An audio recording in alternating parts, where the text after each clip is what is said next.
Shalom, selamat pagi anak-anak kelas 1 dan 2. Oke, di pagi hari ini Ibu Sylvia akan memimpin kita dalam devosi. Tetapi sebelum mendengarkan firman Tuhan, mari kita semua sama-sama bersatu di dalam doa. Semua lipat tangan, tutup mata, kita berdoa. Selamat pagi Bapak, terima kasih untuk hari yang baru. Di hari ini kami sudah bangun dengan tubuh yang sehat, tubuh yang bugar. Tuhan berkati. Sebelum kami memulai pembelajaran kami hari ini, kami mau mendengarkan sedikit dari kebenaran firman-Mu. Kiranya Tuhan berkati kami, berkati yang mendengarkan, berkati juga Ibu Sylvia yang akan menyampaikan, sehingga kami benar-benar mengerti apa yang Ibu Sylvia sampaikan, dan kami juga dapat mempercayai dan melakukan dalam kehidupan kami setiap hari. Tuhan, inilah doa kami berdoa, haleluya, amin. Nah, selanjutnya kita akan membaca firman Tuhan yang terambil di dalam kitab Kejadian 11 ayat 1 sampai 9. Anak-anak bisa membacanya di rumah masing-masing ya. Oke, Ibu Sylvia mulai. Adapun seluruh bumi satu bahasanya dan satu logatnya. Maka berangkatlah mereka ke sebelah timur dan menjumpai tanah datar di tanah Sinear. Lalu menetaplah mereka di sana. Mereka berkata seorang kepada yang lain, "Marilah kita membuat batu bata dan membakarnya baik-baik." Lalu bata itulah dipakai mereka sebagai batu-batu dan tergala-gala sebagai tanah liat.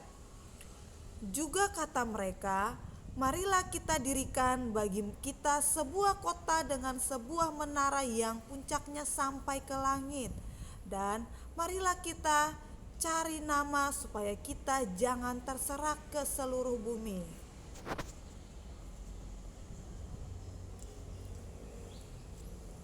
Ayat yang kelima, lalu turunlah Tuhan untuk melihat kota dan menara yang didirikan oleh anak-anak manusia itu. Dan ia berfirman, "Mereka ini satu bangsa dengan satu bahasa untuk semuanya. Ini barulah permulaan usaha mereka. Mulai dari sekarang apapun juga yang mereka rencanakan, tidak ada yang tidak akan dapat terlaksana. Baiklah kita turun dan mengacau balaukan di sana bahasa mereka, sehingga mereka tidak mengerti lagi bahasa masing-masing." Ayat yang ke-8, demikianlah mereka diserahkan Tuhan dari situ ke seluruh bumi, dan mereka berhenti mendirikan kota itu. Itulah sebabnya sampai sekarang nama kota itu disebut Babel, karena disitulah dikacau balaukan Tuhan bahasa seluruh bumi, dan dari situlah mereka diserahkan Tuhan ke seluruh bumi. Oke, demikianlah firman Tuhan.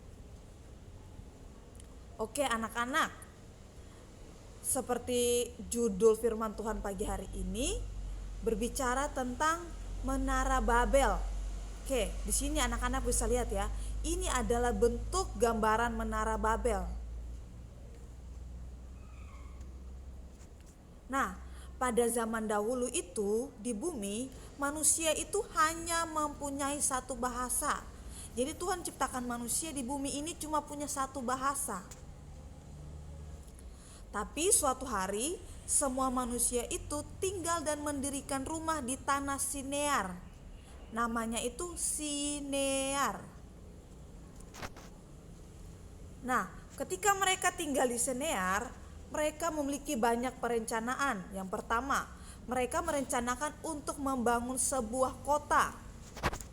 Tidak hanya itu, mereka juga merencanakan untuk mendirikan menara yang puncaknya sampai ke langit. Coba anak-anak bayangkan, kalau dibuat bangunan yang tingginya sampai ke langit pasti sangat-sangat tinggi. Berikut, mereka juga ingin mempunyai nama terkenal supaya mereka tidak disebarkan di seluruh bumi. Lalu yang keempat, kemudian mereka mulai bersama-sama membuat batu bata yang banyak sekali supaya mereka bisa membangun Menara Babel. Nih anak-anak bisa lihat di gambarnya ya. Mereka lagi mempersiapkan batu bata untuk membangun Menara Babel. Nah, selanjutnya ini mereka semua sudah mulai bekerja mengangkat-ngangkat batu bata. Lalu semua manusia ini saling membantu satu dengan yang lain supaya menara yang mereka dirikan ini cepat selesai. Ini juga mereka sudah mulai menyusun-nyusun, anak-anak bisa lihat dari gambarnya ya, sudah mulai membentuk menara Babel. Nah, ini gambar yang ketiga ini sudah mulai terbentuk ya, menara Babelnya itu seperti apa. Nih, hari demi hari mereka mulai membangun menara itu dan akhirnya menara itu semakin tinggi dan sudah hampir selesai pembuatan menara Babel tersebut. Tetapi apa yang terjadi anak-anak? Tuhan melihat mereka atau Tuhan melihat kota itu dan Tuhan tidak menyukai perbuatan mereka. Alasannya kenapa ya? Nih Ibu Sylvia baca dari ayat yang ke-6. Dan ia berfirman atau Tuhan berfirman, mereka ini satu bangsa dengan satu bahasa untuk semuanya. Ini barulah permulaan usaha mereka. Mulai dari sekarang apapun juga yang mereka rencanakan tidak ada yang tidak dapat terlaksana. Jadi Tuhan marah, Tuhan bilang, kalian mau buat rencana seperti apapun itu tidak akan terlaksana. Ayat yang ketiga, baiklah kita turun dan mengacau balaukan di sana bahasa mereka sehingga mereka tidak mengerti lagi bahasa masing-masing. Di sini kita, huruf K-nya huruf besar ya, kita artinya ada Allah Bapa, Allah Anak dan Allah Roh Kudus.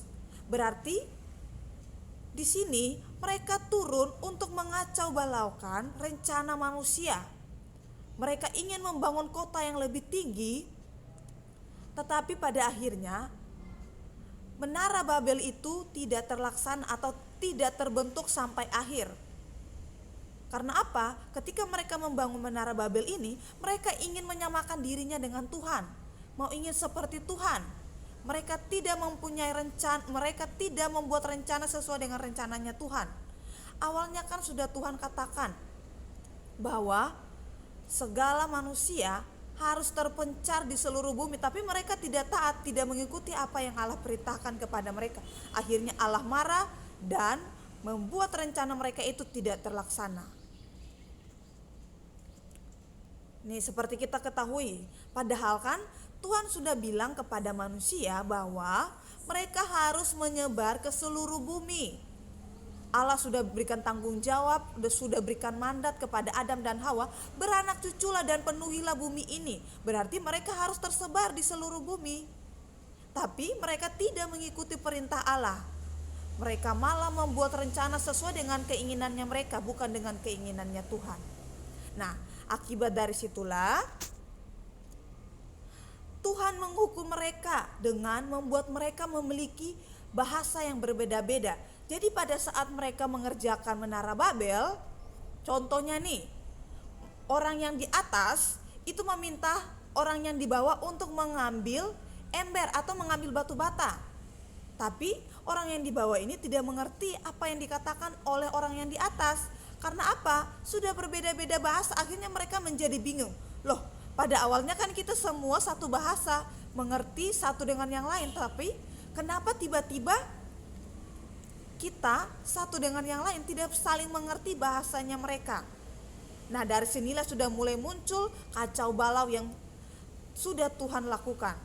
Karena mereka tidak mengikuti apa yang Tuhan perintahkan, akhirnya Tuhan marah dan membuat orang-orang pada saat itu memiliki bahasa yang berbeda-beda dan mereka satu dengan yang lain tidak mengerti. Nih, akhirnya mereka disebarkan Tuhan ke seluruh bumi. Nah, sekarang kota itu disebut Babel. Babel ini artinya kacau. Oke, anak-anak, dari cerita Menara Babel ini pelajaran untuk kita apa? Nah, seperti kita tahu Menara Babel itu artinya apa? Kekacauan atau kacau. Kita dapat pahami bahwa pada saat itu pengakuan iman bangsa Israel pada kekuasaan Tuhan yang mengatur dan mengarahkan dunia ini sesuai dengan kehendaknya Tuhan. Seharusnya sesuai dengan kehendak Tuhan ya, bukan dengan kehendak kita atau bukan dengan kehendaknya manusia.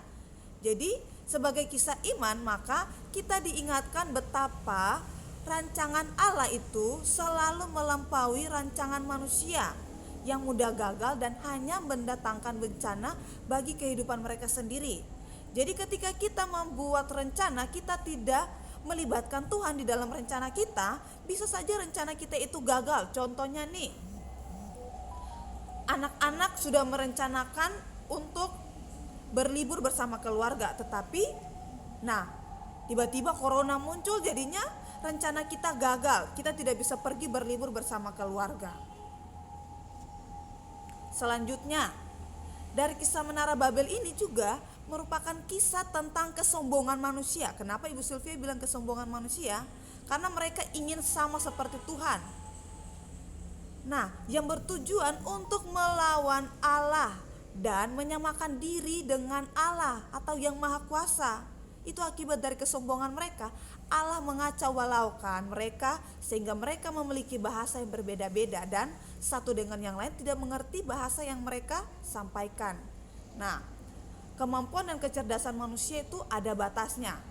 Kegagalan manusia membangun Menara Babel mengajarkan kita untuk apa? Selalu membawa rencana kita atau agenda besar kita kepada Allah dan mengatur dan mengarahkan berkatnya kepada kita. Seperti Ibu Sylvia sudah katakan tadi bahwa segala sesuatu yang kita rencanakan, kita harus melibatkan Allah. Kita harus melibatkan rencana Allah supaya ketika apa yang sudah kita rencanakan itu sesuai dengan apa yang Allah inginkan, sesuai dengan apa yang Allah kehendaki di dalam hidup kita. Yang terakhir, 3 hal penting yang harus anak-anak ingat. Yang pertama, kita harus taat kepada Allah. Ketika Allah sudah mengatakan bahwa kamu harus beranak cucu dan penuhi bumi, ya kita harus mengikutinya, kita harus mentaatinya.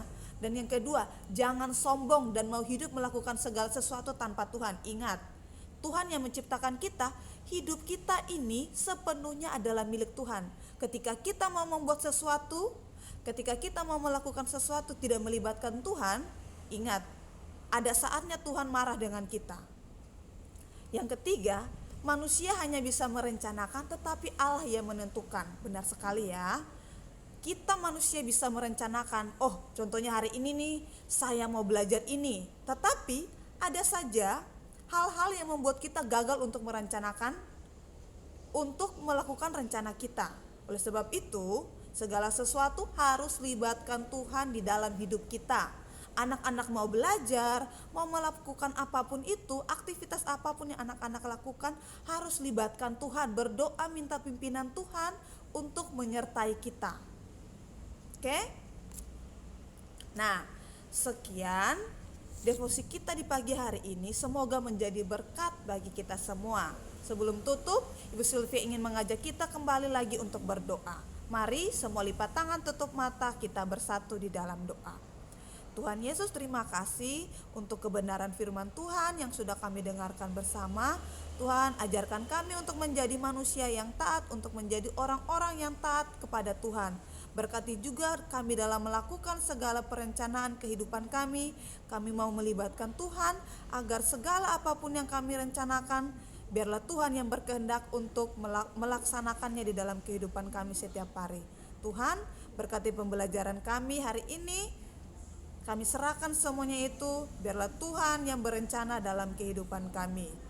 Dalam nama Tuhan Yesus kami sudah berdoa dan mengucap syukur. Haleluya, amin. Oke anak-anak, sekian devosi kita di pagi hari ini. God bless you and I love you. Bye-bye.